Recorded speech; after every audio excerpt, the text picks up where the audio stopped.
ইসলামের সম্মানিত সভাপতি সহ নেতৃবৃন্দ, ওলামায়ে কেরাম, তৌহিদি জনতা, হেফাজতে ইসলামের 13 তারিখের কথাটা অনেকে মনে করে, আবার অনেকে মনে করে যে 13 তারিখে হেফাজতে ইসলামের লোকেরা মাইক খেয়েছে, কেউ ঠাট্টা করে, কেউ আফসোস করে। আসলে ঠাট্টা যারা করে তারা ভুলের মধ্যে আছে, যারা আফসোস করে তারাও ভুলের মধ্যে আছে।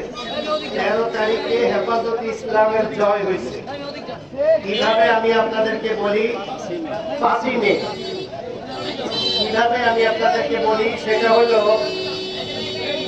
হেফাজতে ইসলাম আন্দোলন করতে গেছে, এটার বিরুদ্ধে ছিল গণজাগরণ দল, যেটা মানববন্ধনে প্রধান অতিথি আমাদের অত্যন্ত শ্রদ্ধাভাজন ব্যক্তিত্ব, ঐতিহ্যবাহী দ্বীনি শিক্ষা প্রতিষ্ঠান জামিয়ার সুনামধন্য মুতালিম, আমার ওস্তাদ সমতুল্য মুরব্বী আল্লাহ মাহবুব তাহের শিহাবুল আহমদ বারাকাতুহুল আলিয়া, আহলে সুন্নাত ওয়াল জামাত মাহমুদ জেলার সংগ্রামী সভাপতি এহতেশামুল হক কাসিম ইউনানি সহ আমার সহযোদ্ধা ভাইয়েরা, আমি তো আসামির বক্তব্য থাকার কথা না। যদি এজলাস হতো তাহলে বক্তব্য দিতাম না।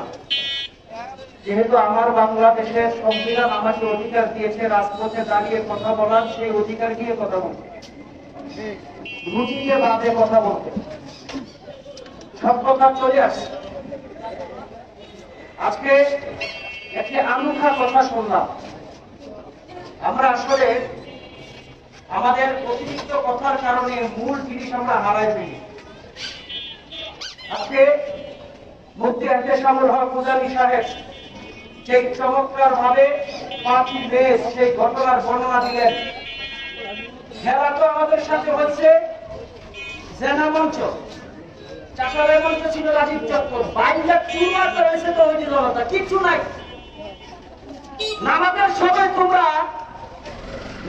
সময় তোমরা গান বাজাইবা, আবার উল্টা আমাদের বিরুদ্ধে মামলা দিবা। এত গাঁজা ঘুরি বক্তব্য তোমাদের কাছ থেকে নারায়ণগঞ্জে শুনতে চায় না। মুফতি হারুন সাহেব বলেছেন মুখ সামলায় কথা বলতে, আর এহতেশাম সাহেব বলেছেন কোন পথ পদবি পাওয়ার জন্য হয়তো এই রাস্তায় আগাইছে, ওনাকে রাস্তা দেখাইয়া সঠিক রাস্তা আসার জন্য বলছে। আরে বাবা, আলেম গো, ভালো দরকার পথ পদবি কতগুলি লাগে পরে তোরে শেখ হাসিনা এমনি দিয়ে দিব।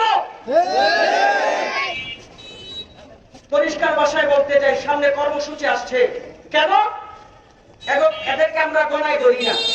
আগে বলছি আমাকে তার কি না বলে লাফে, আমাকে গণা ধরতে বলছে, আরে বাবা গণে দরজ থেকেই তো সিটি কর্পোরেশনের মতন একটা চলযুক্ত প্রতিষ্ঠান আমাদের নামে মিথ্যা মামলা করো, সাবধান করে দিচ্ছি। এই মিথ্যা মামলা প্রত্যাহার না করলে নারায়ণগঞ্জ দাউ দাউ করে আগুন জ্বলবে, ঠিক না? আরে তাকবীর,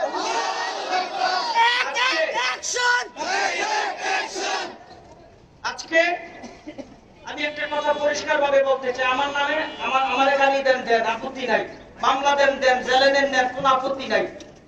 হেফাজতে ইসলামের আল্লামা মামুনুল হক সাহেব তো দূরের কথা, হেফাজত নিয়ে আমার সামনে যদি একটা কথা বলেন, আলেমদেরকে নিয়ে যদি আজে বাজে কোনো কথা বলেন, আন্দোলন কাকে বলা হয়, আমাদেরকে আন্দোলন শিখায়েন না। নারায়ণগঞ্জের রাজপথে আমরা আন্দোলন করেছি, এখন আমরা আন্দোলন করছি, ভবিষ্যতে দেখাই দিব কত পারে কত চান, দেখবো আপনাদেরকে খুঁজে পাওয়া যায় কিনা। সেদিন তো মিলিটার তোমরা রেখে নারায়ণগঞ্জ থেকে আপনারা পালাবেন, ঠিক কিনা? সর্বশেষ কথা, এই সস্তা জনপ্রিয়তা আপনারা নিতে যান না, আমি মিডিয়া এবং পত্রিকা তাদের কাছে অনুরোধ জানাই, সত্যকে সত্য বলে প্রকাশ করেন। আমাদের পক্ষে বলার কোনো দরকার নাই, আপনারা সত্যকে সত্য বলে প্রকাশ করেন। কেন? ঘটনা ঘটলো একটা মামলা নিয়ে, এই ঘটনাকে এখন শেখ রাসেল প্রধানমন্ত্রী পরিবার, আওয়ামী লীগ, ওই যে 5ই মে আপনারা যেভাবে সেনা মঞ্চকে ঘুরে সরকারের মুখোমুখি করে দিচ্ছেন, এখন আপনারা সরকারের মুখোমুখি করতে চাচ্ছেন না। আমরা সরকারের সাথে এখন মুখোমুখি হব না, এগুলি আমাদের মুরব্বীরা সিদ্ধান্ত নিবে।